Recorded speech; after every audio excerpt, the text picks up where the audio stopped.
And now, ladies and gentlemen, boys and girls, a special hello goes out to the Director of Media for the Boston Bruins Alumni, Mr. Mark Willand. I see you, Marky.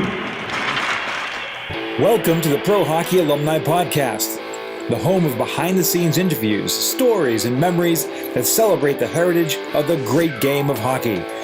The Pro Hockey Alumni Podcast is hosted by Mark Willand. Gretzky at the right point. Gretzky in front to Nicholls. He scores! What a goal by Bernie Nicholls!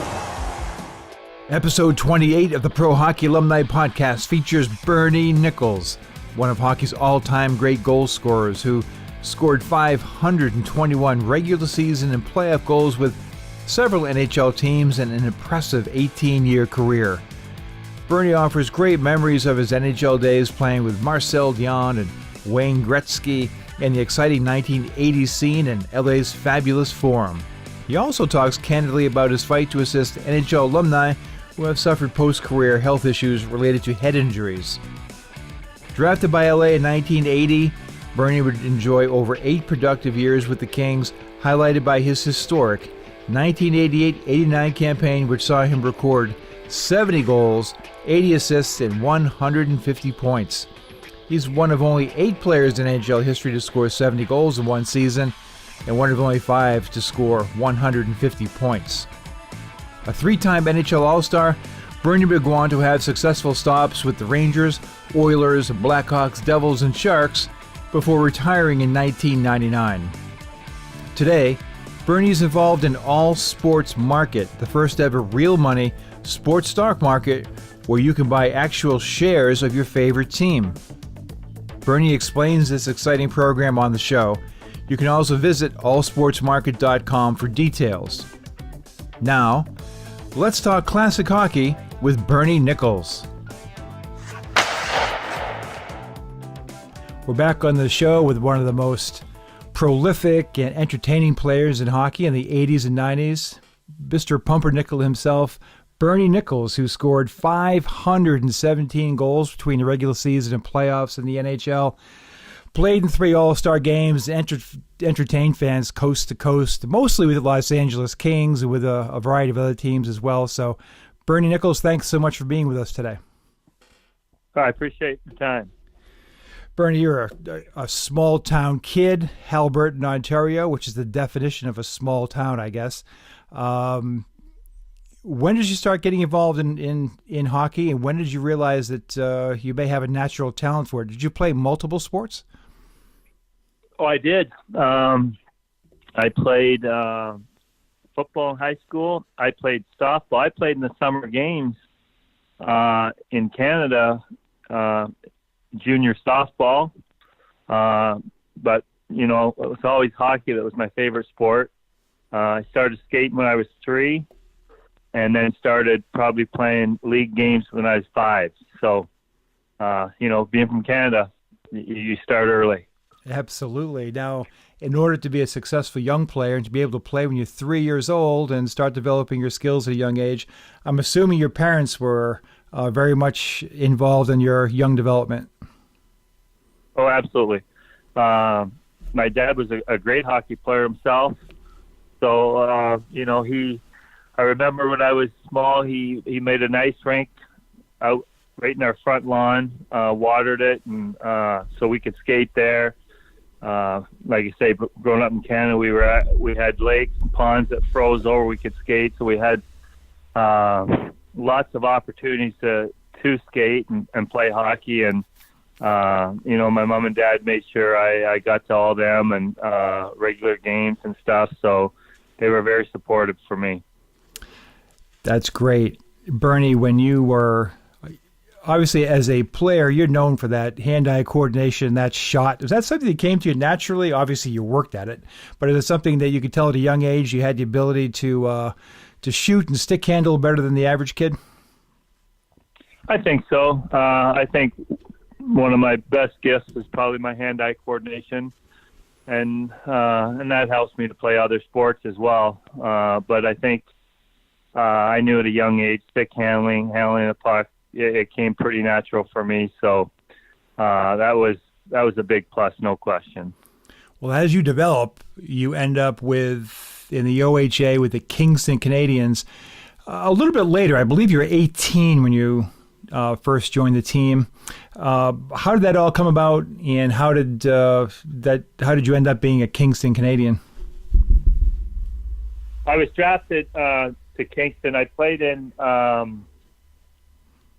Woodstock, and I get drafted to Kingston, and then was fortunate enough to play there for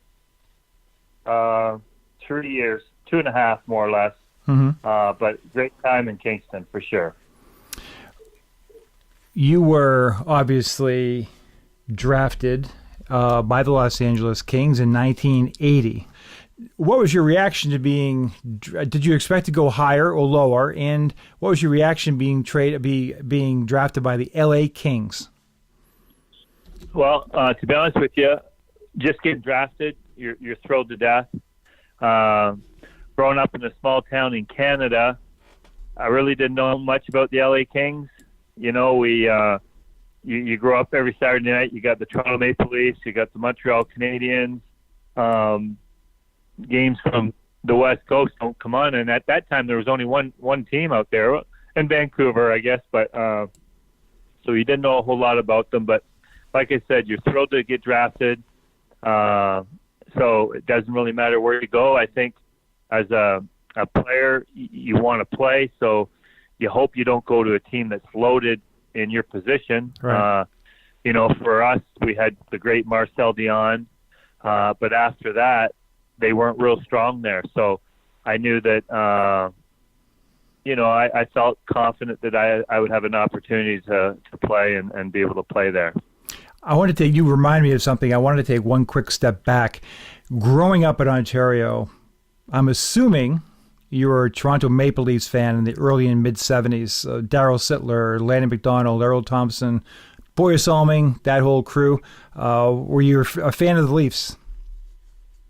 Well, I really wasn't. I was wrong. I like Boston. I like the Bruins a little bit. I was a huge fan of the Islanders before I get drafted with Trottier, Bossy, that group when they were winning the Stanley Cups. But as much as I grew up in Ontario, I loved playing the game. I played it all the time. I wasn't necessarily – I know my dad was a Gordie Howe fan, Detroit Red Wings, and Montreal Canadiens. So neither one of them were a huge Leafs fan. So I guess I never really became a Leafs fan as much as some of the other teams, I guess.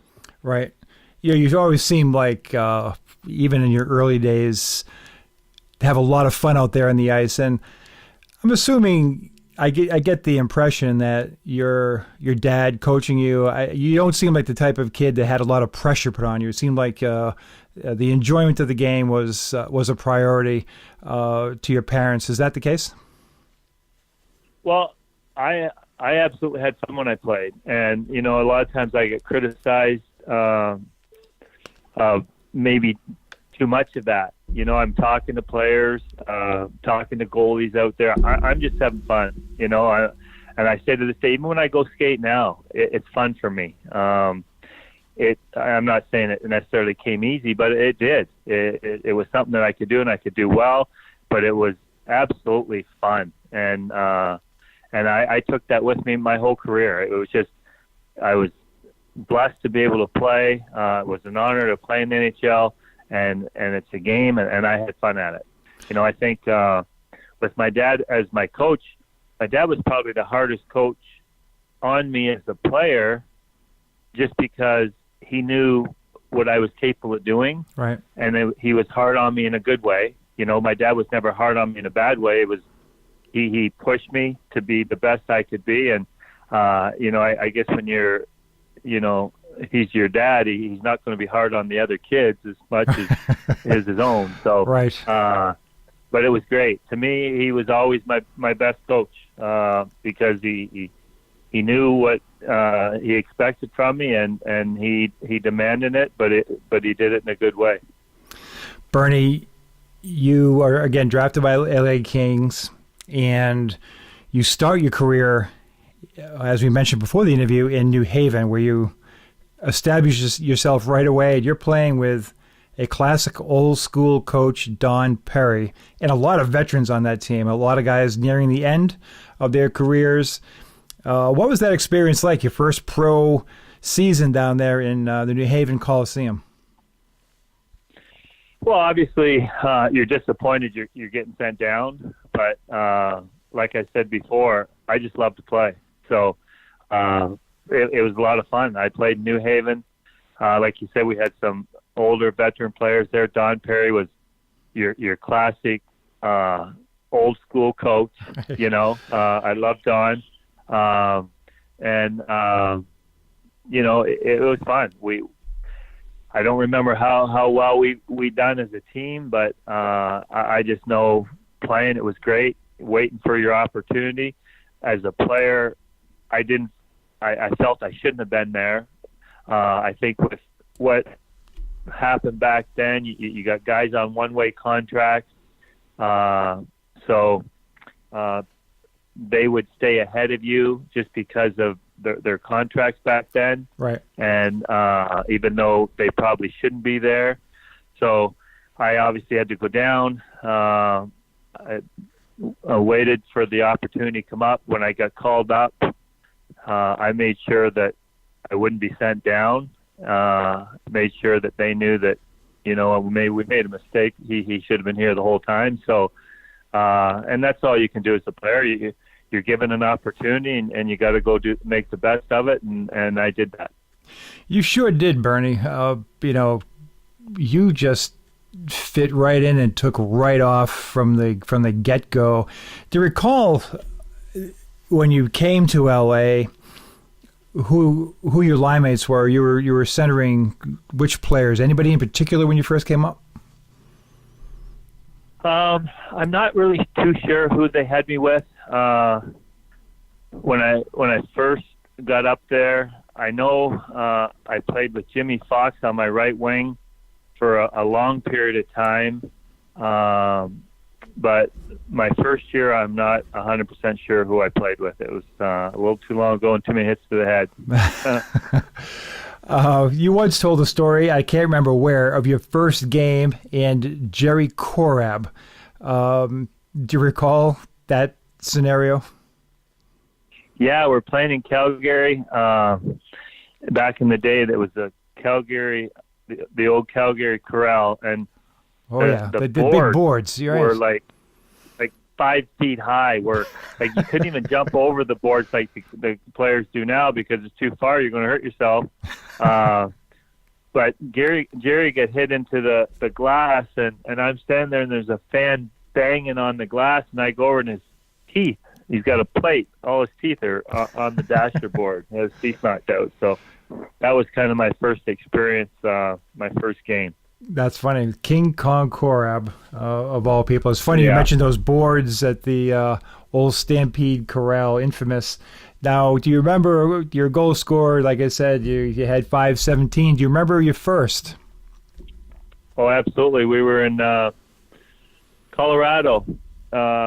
It was a breakaway, shorthanded, and I deked the goalie, Glenn Chico Resch, and scored.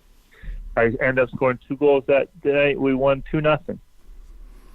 You got I'm curious about your mentality now. You are in the National Hockey League, and you're very productive right away.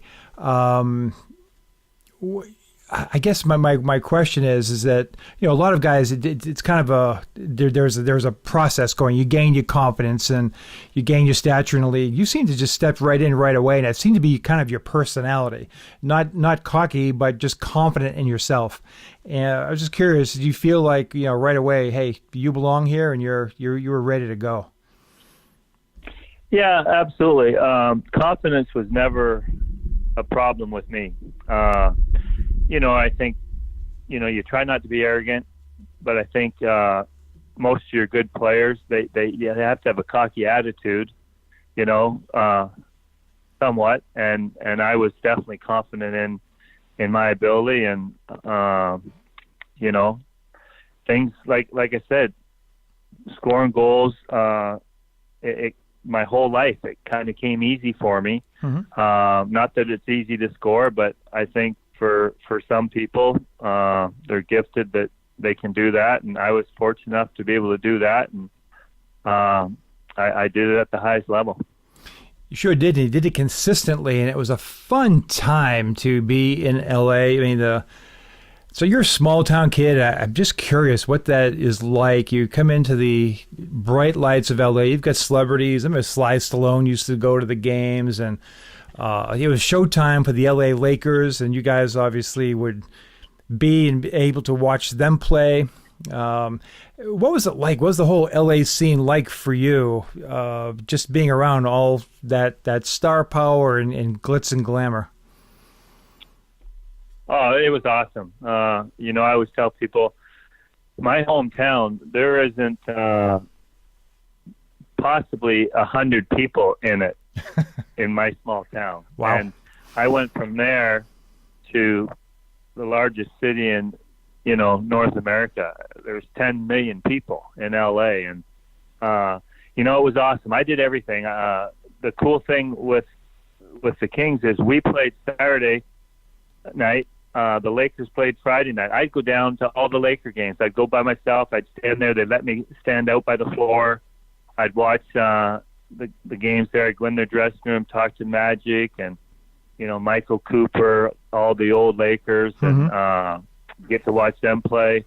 Like you said, at our games, you'd have Sylvester Stallone. We had Kirk Russell, Goldie Hawn, John Candy used to come to a lot of our games. All the Tom Hanks would come, and we get to meet and hang them athletes when the PGA Tour would come in. The professional golfers would come to the games, and you get to meet them. So it was awesome playing in LA. There's a lot of stuff to do, and you always get a kick out of people saying, how do you play when it's 70 degrees, 80 degrees out, And I'm saying, well, if you grow up in Canada, and I played in Edmonton, I remember coming out after a game in Edmonton or after practice, and it's minus 40 degrees. So you tell me, would you sooner come out when it's 75 and sunny, or come outside when it's minus 30 or minus 40 in the snow? It's not that hard to figure out where you'd sooner be. So absolutely. Yeah, LA was quite a cool place to play. One guy you mentioned before, I wanted to get your impressions of, your remembrances of, is Hockey Hall of Famer Marcel Dionne. Obviously, one of the great players who ever played the game, and prior to your arrival was the cornerstone of the Kings franchise in the mid-'70s to early '80s. What are your memories of Marcel as a player? Marc was gifted, no question. Like you look at the size of him, right? Small French boy. I don't know if he was 5'7", maybe not that, And he scored. I'm not sure if he scored 7. I know he scored over 600 goals, but possibly 700 goals in the NHL. And he never had I don't even think I've ever seen him slap shot the puck. It was always wrist shots, in close the net, deacon the goalies or something like that. But over 500, 600 goals in the NHL, they're obviously gifted. Marsh was. He was a good, a fierce competitor, no question. Looking at those LA teams through the '80s, there was a lot of turnover as far as coaches were concerned, and some ups and downs throughout the mid '80s. While you yourself remained consistent. Of the coaches you had in that time stretch, or maybe all the coaches you had in LA, who was your favorite and why? Pat Quinn, without a doubt. Pat reminded me a lot of my dad. He was a big burly man. Pat was hard on me in a good way. He knew what to expect from me, and he knew how to get it out of me. Roger Nilsson, I love Roger. Just his dedication to the game, how hard he worked at it. We went through, I think in my 9 or 10 years as an LA King, I think we had 10 coaches there. Wow. It was unbelievable. But I'd say Pat Quinn was my favorite. Well, the next question I'll ask you is the one you've been asked 1,000 times, but I'll ask it for the 1,001st. Curious where, if you're a real hockey fan, for example, you kind of remember where you were or what you were doing when you heard that Wayne Gretzky get traded to the LA Kings. So my question for you is the obvious one. Do you remember your hearing about that, and what was your reaction when hearing that news? I was actually, I don't know if you know, the Lake Tahoe. They have that celebrity golf event in Lake Tahoe. Mm-hmm. They've had it there for years. Actually, Mike Ruzioni and I were the first ever hockey players. I was the first NHL hockey player to ever play in that, and played in it for 10 years. And I was there, and it was actually Jeremy Roenick was playing in it, and he came up to me and said, "I heard you guys just got Wayne Gretzky, And in my mind, I'm going, you got to be kidding me, And I said I couldn't believe it, obviously, but that's where I was, and can't believe it. So things really changed in LA at that point. I remember, as I mentioned earlier, I was working with the Hartford Whalers at that time, and you guys were like rock stars at that point. 88-89 season, LA Kings. Talk to me about just the change in the whole atmosphere around the Kings with Wayne Gretzky, which, by the way, you guys aren't even line mates. You play the same position, but you do play power play time together. But what's it like now? What's the feeling going on the road and being an LA King now in the Wayne Gretzky era? Well, now we went from getting 10, 12,000 fans every night, diehard true Kings fans, to sold out every night, celebrities, everybody wanting to come and watch. Instead of 2 or 3 reporters at the game every night, you got 10 or 15. Every building you go to on the road now is packed because they want to come and see the great one. Having the opportunity to play with Wayne, having the opportunity to hang with Wayne every day, it was probably the greatest part of, next to having the opportunity to play in the NHL. For me, just having the opportunity to play with Wayne, obviously you'll never forget, and wish that it lasted for more than a year and a half. I couldn't imagine what it would have been like to play with Wayne for 10 years, 5-10 years. He was just a different person, obviously amazing, and everybody wanted a piece of him. Everybody wanted to come watch him play, and, he demanded the best out of everybody. And I think, great players do that. Great players bring the best out of everybody. You want to go, and you don't want to let him down, and he gets the best out of you. And it was a great year for us. It was a lot of fun. We did very well, and it was just an amazing time to play with Wayne. Well, no small part of that season's success for the LA Kings. You have a year for the ages. Boy, when I was a kid and Phil Esposito scored his 76th goal, I said to myself, man, that no one's going to touch these records. And of course, Wayne did, but that 70 goal mark is something you don't even dream about. I mean, I can't even imagine. You would have imagined scoring that many, but 70 goals, 80 assists. It had to be an incredible feeling of just going into the rink every night and saying to yourself, you're under control here and you're going to score. It's amazing. What was your mindset? I know obviously you had Wayne and he was on the power play with you, but what was your mindset now? Because you personally are setting all kinds of personal, team, and hockey records. Yeah, it was.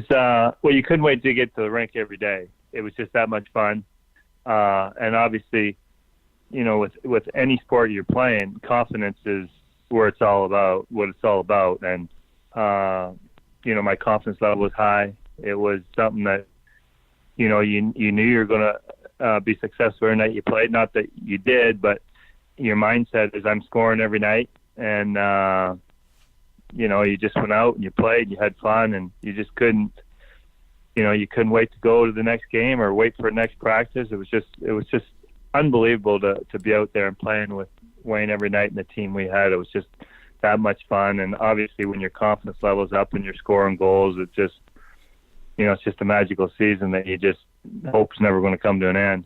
Right. Well, of course it did. And as you mentioned, you are rolling in the next year, you're on a 100-point plus pace again. Things are rolling along for you in LA. And as you said, I mean, there's guys, if you get a chance to play with Gretzky and all the other great players that you had in LA, Luke and Steve Duchesne or whatever, you get a chance to keep that crew intact for 6 or 7 years. You're looking at a, even more prolific career than what you had. But unfortunately, you were traded, and it didn't come cheap. Thomas Sandstrom, Tony Granato. I have to assume that trade, when you heard about that trade, were you surprised? Were there rumors? And what was your reaction to it? Well, I was obviously devastated. There was no rumors. We were at the NHL All Star game in Pittsburgh, and it was actually after the skills competition, Mike Vernon that came to me and said, "I heard you were traded." And I went, "What are you talking about?" And actually, that was the year after my big year. I went to the owner, Bruce McNall. I wanted to buy a house in LA. It was an expensive house. He said, "Yeah, do it." He says, "I'll never trade you." 3 months later, I get traded to New York. And, like I said, having the opportunity to play with Wayne and getting traded, and that was the toughest part. Not going to be able to play with him anymore. So it was a tough time for sure. However, I guess if you're going to get traded from LA, from a city perspective, New York's a pretty good place to go. And they want you there. And you had a great playoff that first year for the Rangers. How did you enjoy your time in Madison Square Garden with the New York Rangers? Oh, I loved it. To be honest with you, I loved every place I played. Like I talked about earlier, I just loved playing. But like you said, having the opportunity to go play in New York, Madison Square Gardens, I loved the people in New York. They treated me great. We did have a good run there, the playoffs, but obviously we would have liked to did better. But I mean, still having the opportunity to play. If you get traded from LA, there isn't a much better place to go than New York. You had some real nice stops along the way with a variety of teams and a lot of success, and you were able to, as you get older, which a lot of, I think of, guys like Bobby Carpenter, guys like that, even in yourself later in your career, you shift gears, your role is changing, you become more of a leader, more of your defensive game becomes more prominent. Was that a difficult adjustment for you to go from first-line scorer to oftentimes being put out there against the other team's top line to shut them down? No, not at all. I think, and I learned that from Jacques Lemaire, the great Jacques Lemaire, coach when I was in New Jersey. To be as a hockey player, you want to be called upon in every situation, whether it's to score a goal or whether it's defend a goal, kill a penalty, be in the power play, or take a big face-off. I took pride in face-offs. You want to be a complete player. Like I said, my favorite player growing up, or before I turned pro, was Brian Trottier. Brian did it all. He was tough, great goal scorer, great leader, great defensive player. And that's what I wanted to do. I wanted to be that person out there at any time in the game, whether, you had to prevent a goal, you had to score a goal, and block shots. I love blocking shots. I'd do anything it took to help your team win. And you learn that. I enjoy helping kids.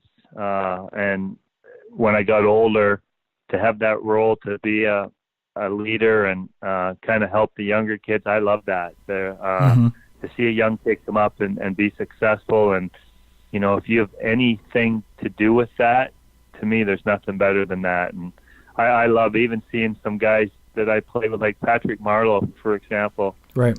He was in, he was in San Jose when I was there.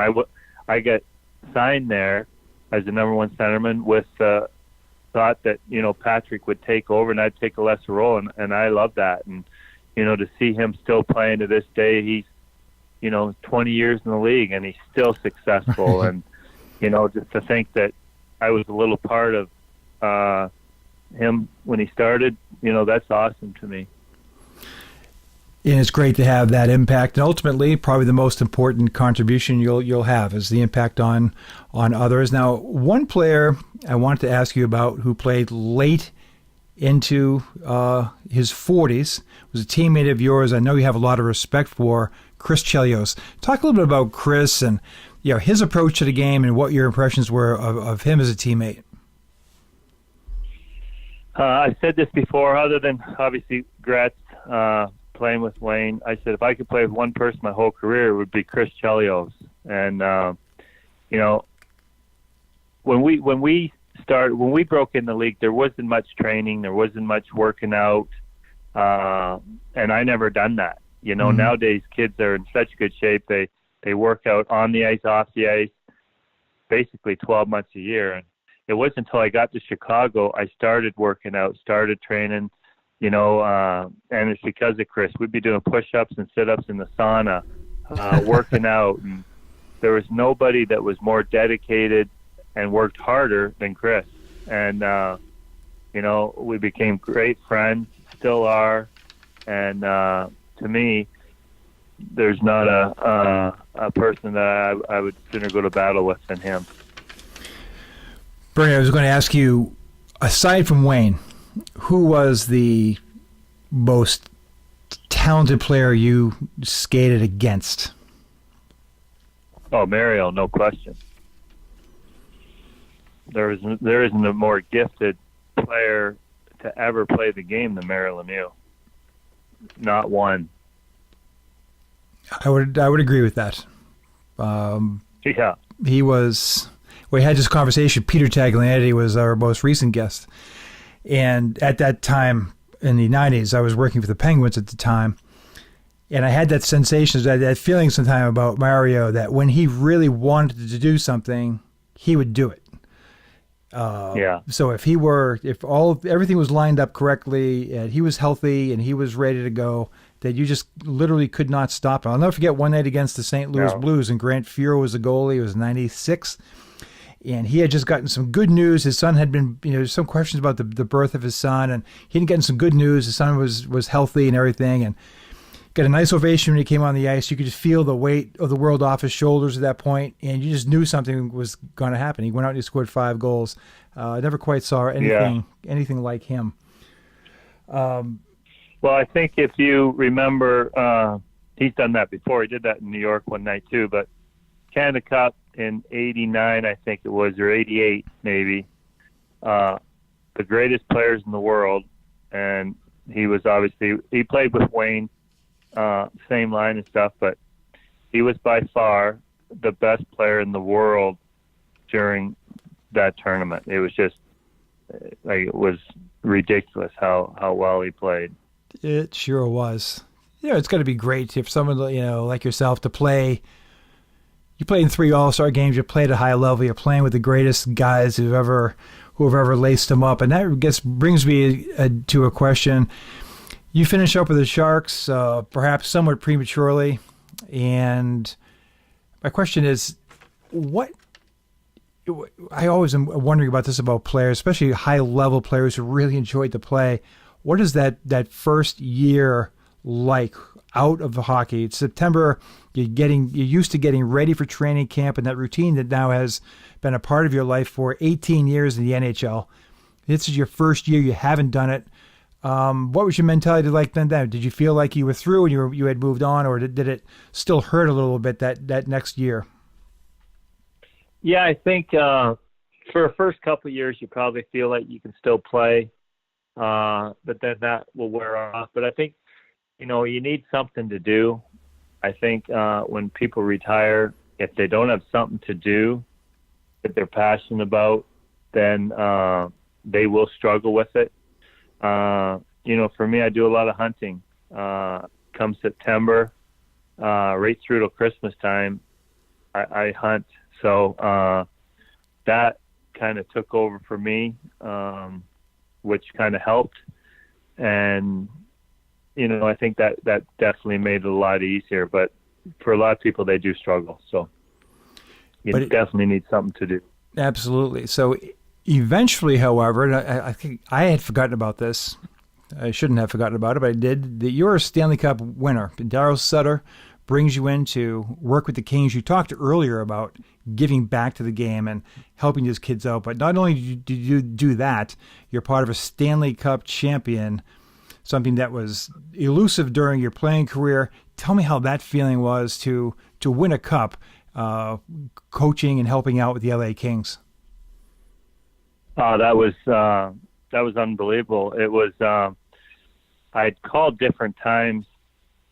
LA was always my team. I always watched them, and they were just struggling, like in the power plays and stuff. And I kept calling, asking if I'd come out and help, just do anything, And at the time, the coach didn't really think it'd be a good idea, whatever. So when he got fired, when Daryl got hired, it was right at Christmas time in January, and I had asked Daryl, I said, look, I'd like to come and help, and I played for Daryl twice, and when I retired, I ended up being an assistant with Daryl in San Jose for the remainder of the year. So he had no problems with it, liked the idea, so kind of gave me the chance. So I went there, and, as much as I was like an assistant coach, I still hung with the players. I worked with the players every day. I hung with them. I didn't hang with the coaches, It was, so it was a great experience. I loved doing it, loved working with the kids and watching what they went through, and then when it came to the playoff run, the success they had, how they prepared every day, the run, it was like, I knew what they were going through, and I lived it with them as much as, how cool it would have been to play. Being a part of it as a coach was obviously second best to that. So it was still pretty cool. No doubt about that. And, what I wanted to ask you as we wind it down, and again, we really appreciate the time today.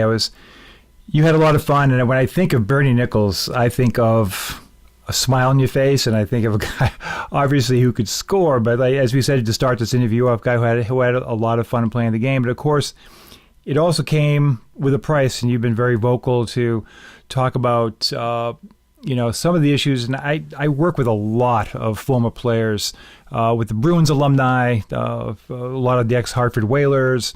And, everybody has, I guess, a somewhat similar experience, and everybody has different degrees of injuries that they suffered.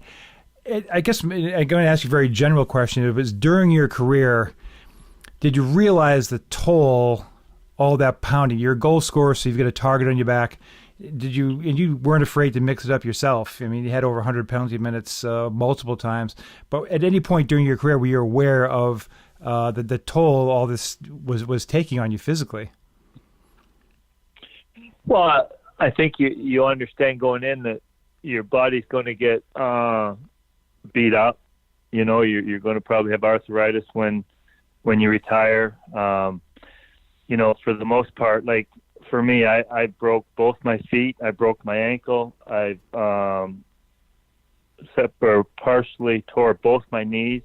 I tore my hamstring, had a hernia. I had a lacerated spleen. I separated my shoulder. I broke my jaw. I got stepped on with a skate, and I have no feeling in my one thumb. I broke my one finger. I broke my one thumb. I shattered a finger. I broke my wrist. I had 25 stitches over my right eye. I had 7 stitches in my tongue. I had 9 stitches under my nose. All my front teeth have all been shattered, gone. And and then I've had probably 3 or 4 concussions. So, you kind of know what you're getting into as far as when you break bones, how that's going to, how they're going to heal. Mm-hmm. Like I say, you're going to have some arthritis, but I think where you're getting at is the head injuries, and I told this to attorneys. I said, for me, when I played, I asked the trainer or I asked the doctor, they would tell me if I'm good to play. I've frozen my broken bones to play. I've frozen my body parts to play, to perform. Mm-hmm. And each time I asked them, is it okay to do that? Am I going to hurt it any worse? And, if they tell me, no, you can't, you can't. I tore partially tore my knee the one day, and I was going back out in the ice. The GM said, can you play? I said, yeah, I'll go, I'll try. And the doctor stopped me and said, look, you can't go. Right. I said, okay. And I've never had that with my head. I broke my jaw in Calgary one night. I go to the bench, and obviously I was woozy when I get hit. I sit there for a little bit. Guy says, you okay? I go, yeah, I'm okay, I'll go. About 1 or 2 shifts later, I get hit into the far end boards. My jaw went out of joint. So chances are good I got 2 concussions in a matter of probably 10 minutes.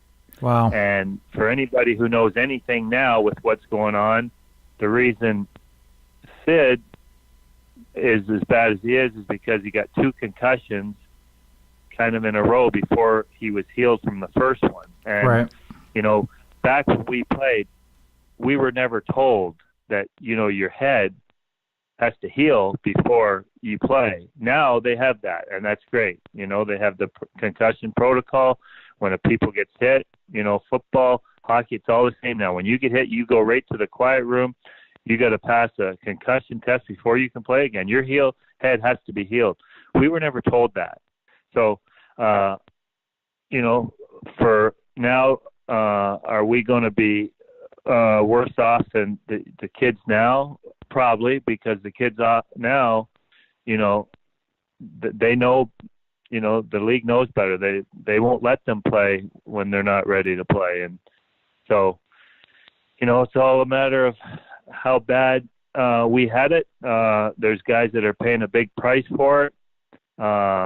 And, hopefully now with what's happened, that there's supposed to be money in place for guys that if they do need it. And that was the reason why I got involved with the lawsuit to begin with. Mm-hmm. Was just for the other guy. It wasn't for me. When I sat down, when I had my deposition with the league, the attorney said, you're not going to get money for this, right? I said, yeah, absolutely. I know I'm not. I'm a Class B or Class 2. I'm not doing it for me. I just want to make sure the people that need it get help. And if down the line, if I need help, then hopefully there'll be something there for me. And so at the end of the day now, with what they've settled with, that's supposedly what it's supposed to be, that if someone needs help, that there's going to be money there for them. And, but now for the guys that did stand up for their other teammates, they won't do anything for the NHL again. The NHL won't take a call from them or won't help them out any which way, shape, or form. And I know that for a fact because I've called the NHL for somebody else, nothing to do with me. Right. And they wouldn't even take my call. So I know that. So that's disturbing. Price to pay. Yeah, I paid a big price, and it wasn't for me. It was for former teammates, or players in the league. Right. Well, commendable on your part, of course, classy and typical of you. And I just feel, I feel a little disheartened to hear that story. You brought so much enjoyment. You brought a lot of money into the National Hockey League for the teams you played for. Looking back at your career, Bernie, and I wanted to talk a little bit about what you're doing now in a moment, but just looking back, aside from what you've just mentioned, which I think the obvious answer is, would you do anything different? Do you have any regrets about your career that if you go back, you'd do over again? No, I don't think so. Like I said, I had fun. What I'd probably do, obviously, you learn as you get older, and you see how now kids, they're not better shape, because we were in great shape there, but they worked harder. Their game was, like I said, I didn't start working out to play until I was 10 years in the league when I got to Chicago. We never did that. We'd go to training camp to get in shape, and they didn't work on their game to make it even that much better. We were gifted, but you can always work at it and be better. And I never had that. We never had anybody to kind of take you and show you to do that when I was in LA. And that's, like I said, when I got to Chicago with Chelios and them, that you worked out and you worked harder at your game. And I wish I'd have done that from the start. But other than that, it was a lot of fun, and I sure wouldn't change any of it. It was a magical ride for sure, just to play. Yeah, it sure NHL, was. it's just, yeah, sure was. Even for a fan watching you, it was a lot of fun. And what I've really been fascinated with, and I had noticed it, I think about a year ago. All Sports Market, which is a sports team stock market website where people can own stock in their favorite teams. And Bernie, I was curious, how you got involved with that. You're a co-owner, and can you talk a little bit to our fans about All Sports Market and what it is and how they can get involved? Well, it was my cousin actually asked me. There was a group, I think out of Texas at the time. They had this company called All Sports Market, and what it is, it's actually the first ever real money sports stock market. There's a free site, and you can put money in, and a real site where right now you can go buy shares in the Boston Bruins, the New York Yankees, the LA Kings, the Toronto Blue Jays, any sports team, and it's performance-based. If they play well, every win you get paid dividends. It's not gambling, because if you make an investment, it doesn't expire. Where if you make a bet on the Boston Celtics tonight and they end up losing, well, you lose your bet. Right. This is an investment. You invest in your team. Like, I don't know any sports fan that wouldn't want to feel like they own a piece of their own team. Right. And this is what it is.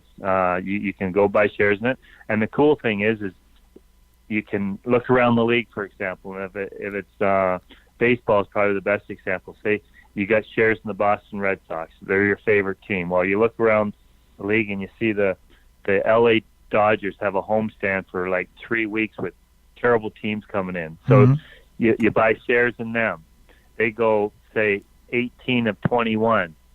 So obviously their shares are going to go up. You get paid dividends on every win. You turn around, sell them. You look for another team. Meanwhile, you still have shares in your own team.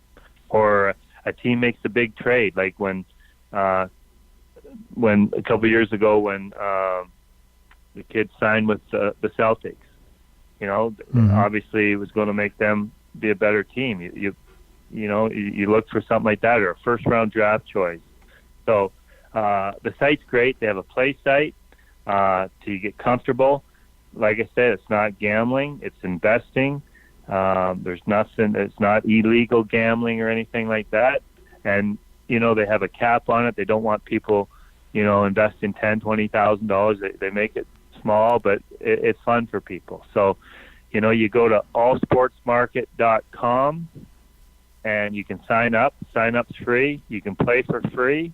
And then when you feel comfortable, buy shares in your favorite team. It's always fun. Like I say, there's nothing better to watch a sports team play when you have invested interest in it. So it's a great concept. And, the toughest part is to tell the world about it, because every sports fan wants to be a part of it. Absolutely. You know, for those of us who consider ourselves to be sports know-it-alls, now we can put our money where our mouth is. And That's right. So I'm excited about it. We'll get involved. And for those who are listening, we'll have in our show notes all the links and more information so you can get right to the website.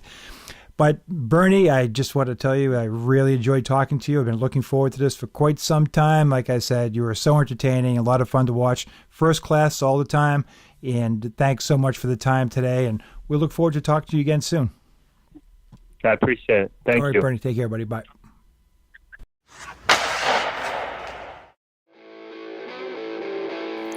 Thanks for listening to the Pro Hockey Alumni Podcast. Be sure to visit us at prohockeyalumni.org.